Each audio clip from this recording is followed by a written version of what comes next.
Holy smokes. That is a big one. Hello everyone, back at it again with another video. Just launched the Crawdad. I'm getting some rods organized. It's a nice early spring day, but it is a little bit windy.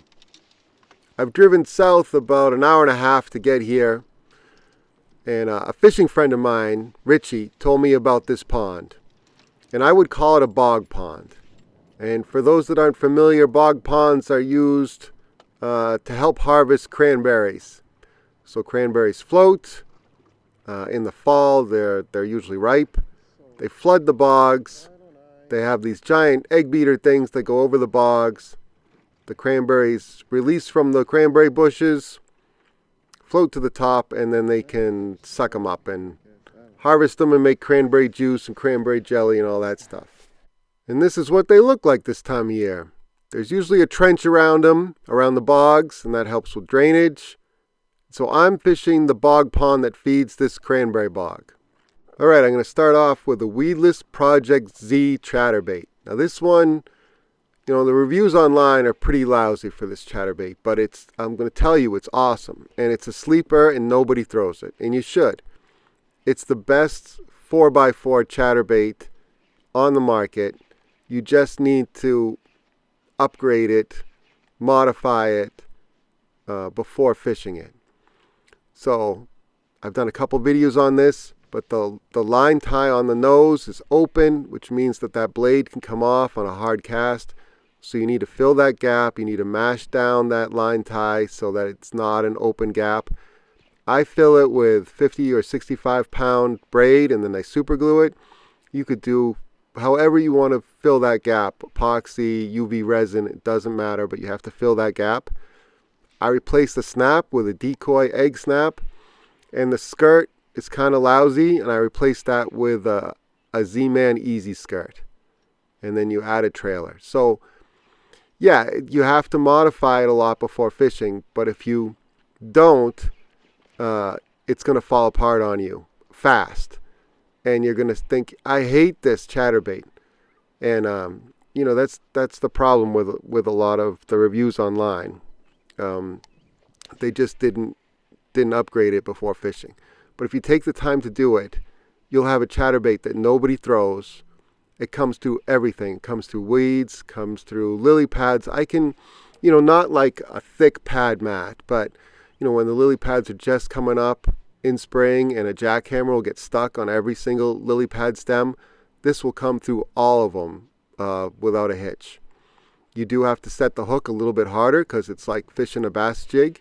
You can also trim that weed guard.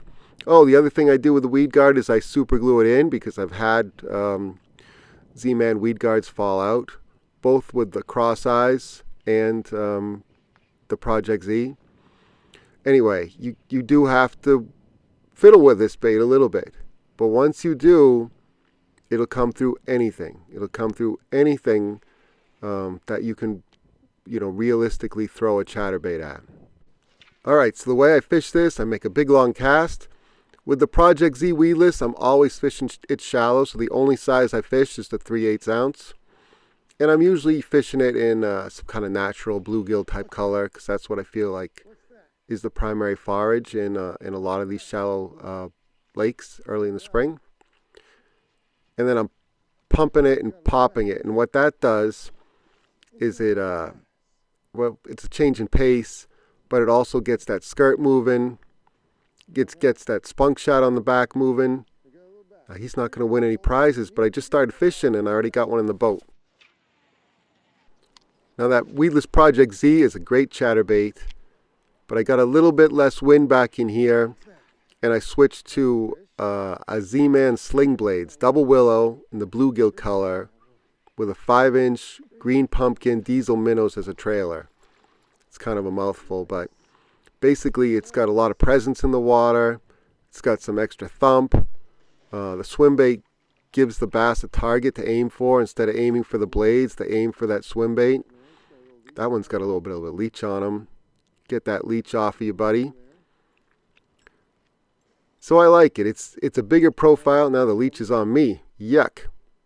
All right. Thanks for playing, bud. Alright, I moved to the windy side of the pond. Richie told me the water temps here drop 10 degrees, which is huge. So I'm fishing the eastern side with a southwest wind. That should be where the warmest water piles up, and therefore that's where the most active fish will be, or should be. Now every pond's a little bit different. You got to figure them out. I've never been here before. There's another little bass on the spinnerbait.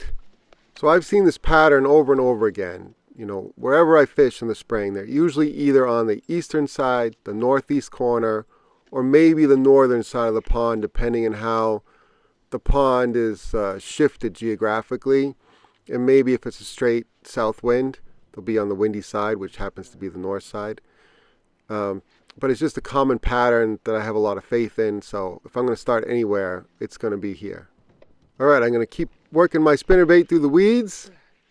That one hit it as I was adjusting the trolling motor.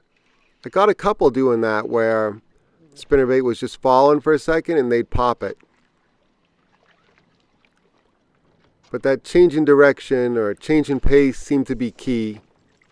You know, you don't want to just cast these things out and reel them in. I like to pop them along, get that skirt flaring, get that tail to kick just a little out of beat. Anything that's a little bit different, some secondary action. Maybe it looks like a bluegill or a perch or something that's suddenly scared that the fish is about to eat him, and that's what triggers them to actually eat. You know, otherwise, if you don't pop that spinnerbait, you'll get a lot of followers, and they'll peel off near the boat. So I'm always trying to think about, there's a fish following my bait, I got to trigger him to bite, and usually I do that with either a fast handle turn, or I pop the rod, or both. I got something on that's a little bit better. I was catching them pretty good for a little bit there. I got 3 or 4 in a row. That's a good one. Fills up my net. My net still has a big hole in it at this point, so I got to be a little careful he doesn't swim out the hole. I'm just backing the boat up a little bit so I don't run over all the fish as I'm handling this big one. I want to put them on a scale. I want to take a picture of this one. But he ate the spinnerbait with the swim bait trailer. I think it makes a big difference having that big swim bait trailer on there. And you'd think, maybe they just grab the tail, or, a lot of them, they get the hook. They're aiming for the swim bait. And it's amazing to me how well it works, because the spinnerbait now is so big with the blades and the arm and the swim bait trailer that you'd think, they could hit a lot of places and not hit the hook. There's only a single hook in there. But they get the hook a lot. So I assume they're trying to headhunt the swim bait. That's how it feels to me anyway. Trying to get him in a secure spot. 5-0, 4-15, 5-0, 5-1. I'm going to call him 5 even. I'm going to let him hang out in the net. If he swims out, that's okay. But he actually just stayed right there. I don't want to keep these big ones. Well, I don't want to do it to any fish, but I don't want them flopping around the bottom of the crawdad. I don't want them getting sandy or dirty or drying out. I'm trying to keep those gills wet. I'm trying to make sure they're in good health. Going to grab a couple pictures. And then I'm going to let him go. There he goes. Thanks for playing, bud. Now I'm right back to fishing that spinnerbait. Slow rolling it along. Trying to tick the tops of those old weeds. Something loaded up on it, so I loaded up on him. I like that bluegill color with the gold blades for this color water. It could be a bluegill, it could be a perch, some kind of panfish, I think. But those gold blades are nice to have in stained water. I think they're easier to find, easier for the fish to find versus something like silver blades in stained water. Right back to fishing. Nice long cast towards that eastern shoreline. I think I missed one here. See, I'm popping that rod just a little bit. I'm popping that reel handle. I'm literally trying to get that skirt to flare out. Get those blades to flicker.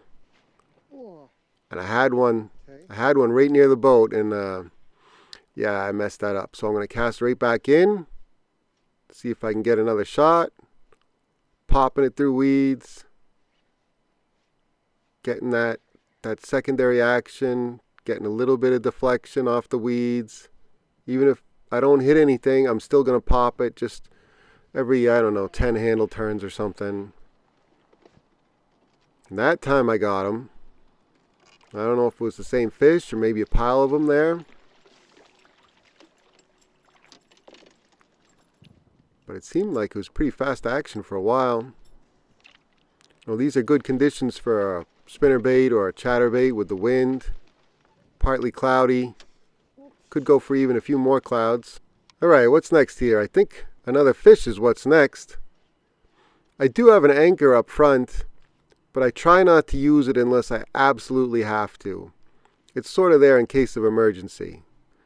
You know, if the wind is just completely insane and there's white caps and I have to anchor on a part of the pond that isn't so windy, I can do that because the anchor's with me. But if I don't have to use the anchor, I prefer not to. I'd rather just drift with the wind, especially a pond I've never fished before. I mean, it's hard to cover all of it in a single afternoon, but that's kind of what I'm trying to do. I'm trying to get a good feel for the pond, and I don't think I'm going to do that if I'm just anchored up in one spot or even a couple spots. I want to move around and see if there's one area that's better than the rest. I did catch a few other species on this trip, and one of them was chain pickerel. Now the chain pickerel, they kind of get a bad rap, but when I'm fishing a spinnerbait like this with a swim bait style trailer, they can be brutal on the trailers. You know, if you fish something like a 4.8 Kitech, they'll cut the tail off over and over again. So that's one of the reasons I'm fishing with a 5-inch diesel minnows. You know, they can hit this Z-Man plastic again and again and again and not cut the tail off. You know, it's even like larger perch, crappie, even bluegill. They'll peck at these things and they can rip the tail off the swim bait, which kind of makes it useless. So that's another reason I'm fishing the diesel minnow.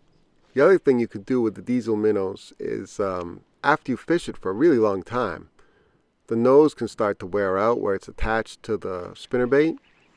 You can cut it back about a 1/2 inch and then super glue it onto the back of the spinnerbait. And that's what I did on this trip. I actually had that swim bait on from last year, and it's still good. I even think I replaced the skirt too. And then put that swim bait back on. Cut about a 1/2 inch from the nose and super glued it on, and it's good to go for, I mean, I could probably get a bunch of trips out of this. So they're very economical. Let's see what's next. Still chucking that spinnerbait. I'm fishing it on a 610 medium heavy Zodius rod. I really like that rod. I did a lot with it last year too. I fished topwater with it. You can do a lot of stuff with it. You know, it's not perfect for everything, but it's got enough bend to it in the midsection that you can fish chatterbaits with it. You can fish cranks, although it wouldn't be my first choice. And it's got a good amount of power, but still a good enough tip and bend to it. So lately it's been my spinnerbait rod, but in the summer it's going to be my topwater rod for stuff like a Mega Bass Giant Dog X. That was my Giant Dog X last year, and I keep 30-pound braid on it. I just change out the leader. So right now I'm fishing a 20-pound leader. For topwater I'd fish 15-pound mono, something like that. And so, you know, I can do a whole lot with this one rod. And in fact, you know, it's hard for me to pick because I have a lot of favorites. But if I had to only have one rod in the spring, this would probably be it. Fishes a jig pretty well too. Does a lot of stuff well. At a certain point, it seemed like they kind of eased off the spinnerbait bite. So I picked up my chatterbait rod with the Project Z, the weedless Project Z. And I don't know what it was. It's a little bit brighter, so maybe it was a sun thing. It's a little bit windier. Seems like the windier the better for the chatterbait bite, at least for me. But it can also change day to day or even in the same day, like today. You're seeing it right now. So I like to have both on hand, and I like to be able to just drop one rod and pick up the next, and then, you know, something could change with the clouds or the wind in the next hour, and then I'm right back to the spinnerbait or vice versa. Alright, I didn't do too much else with the chatterbait, so I decided to go with a fat swing impact Kitech 5.8 inch swim bait. It's a green pumpkin watermelon laminate color. To me, it kind of looks like a panfish, some kind of panfish size thing. Maybe a perch. I've got that on a 7.5 heavy Zodius. It's a great rod. Cast that swim bait a mile.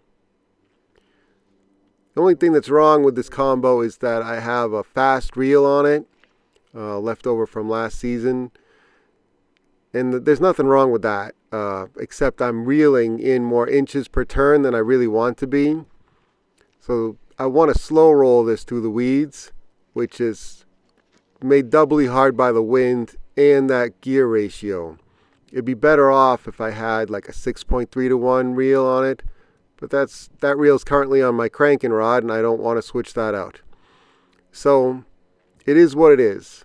I'm just going to be slow rolling this as best I can through the weeds and deal with the wind and deal with that gear ratio.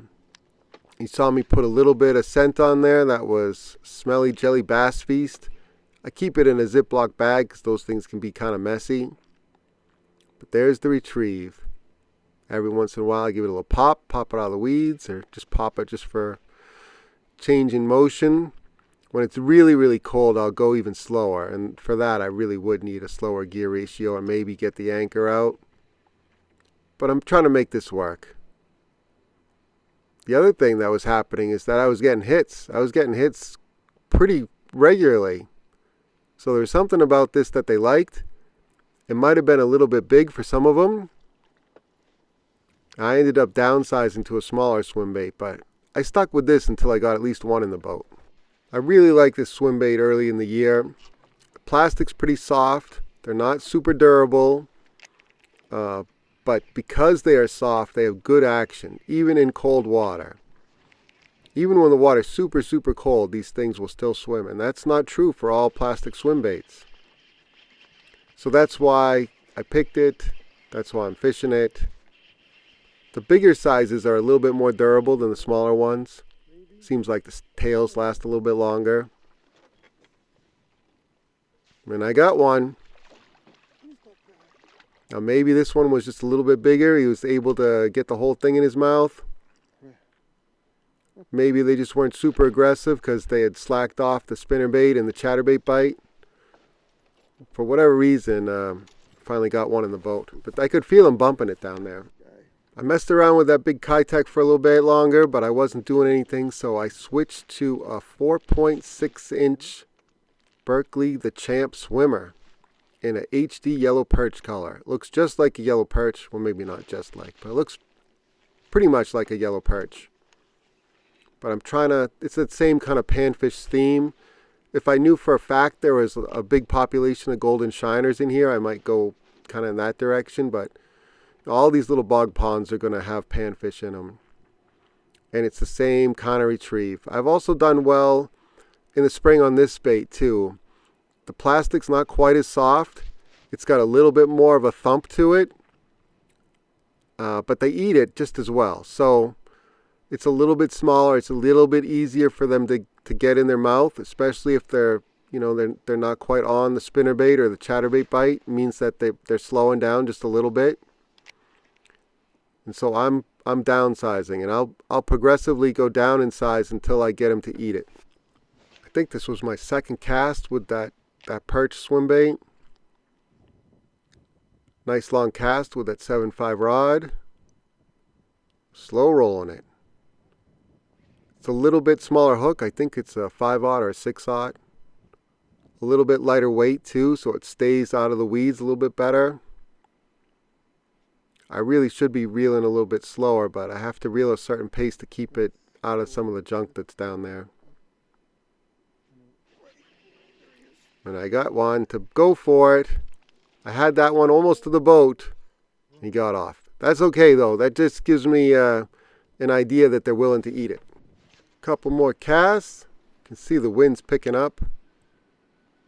Southwest and hard all afternoon. I had to sit down. I usually like fishing standing up, but I had to sit down because the wind was getting a little crazy. Now I'll stand up. Another one on that Berkeley the Champ swimmer.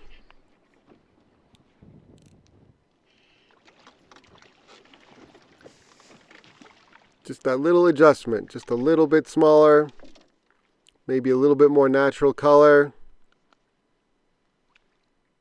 I got a fish in the boat. The wind's blowing me to the other side of the pond, but that's okay. Still fishing that little perch swim bait. Trying to slow roll it through some of this old weed and new weed coming up. I just missed one there. You see me try to set the hook and I missed him.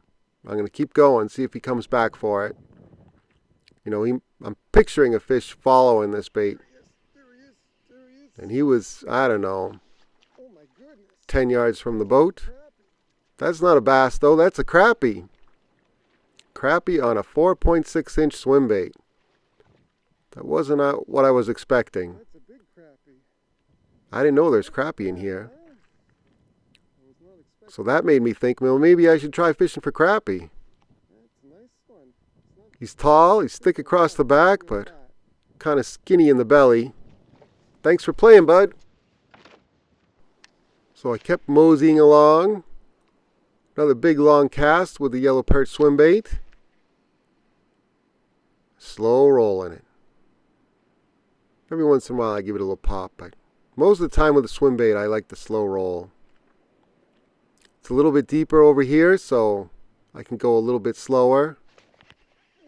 And I got another one. You know, it seems like they just come up behind it, track it for a while,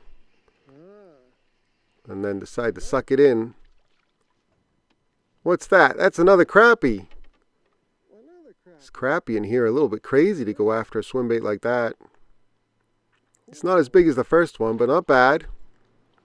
Now I'm thinking I really should change gears and go after crappie, but if I do, maybe they won't hit, you know, my crappie stuff. But I decided I had to try the crappie stuff. So this is a Lucky Craft Pointer 65. Put a little scent on there. I got my BFS rod. And I'm more or less out of the wind back here, although it was pretty windy everywhere. But it's not blowing a gale back here. There we go. I could stand up here and fish if I wanted to. So after I switched to the crappie gear, BFS rod, little Lucky Craft 65 pointer, I'm fishing it just a little bit fast, maybe a little bit faster than I ought to. But a couple twitches and then I let it sit. I'm using the rod to work the bait. Just using the reel to reel in the slack. And I'm trying to hit it on the slack.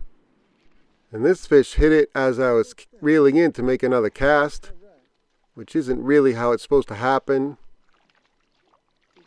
But that's okay.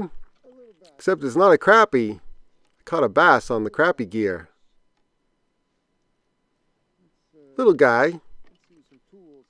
I thought the crappie would go for this for sure. You know, I'm fishing a little bit different section of the pond, so maybe I should have backtracked and fished that little jerkbait in the wind. Thanks for playing, bud. Caught some more fish on that little jerkbait, but I never did find the crappie, which was kind of funny to me. Anyway, thank you all for watching. If you made it this far, I really appreciate it. Just like all my other videos, I'll list all the gear in the video description. I'll catch you on the next one. See ya!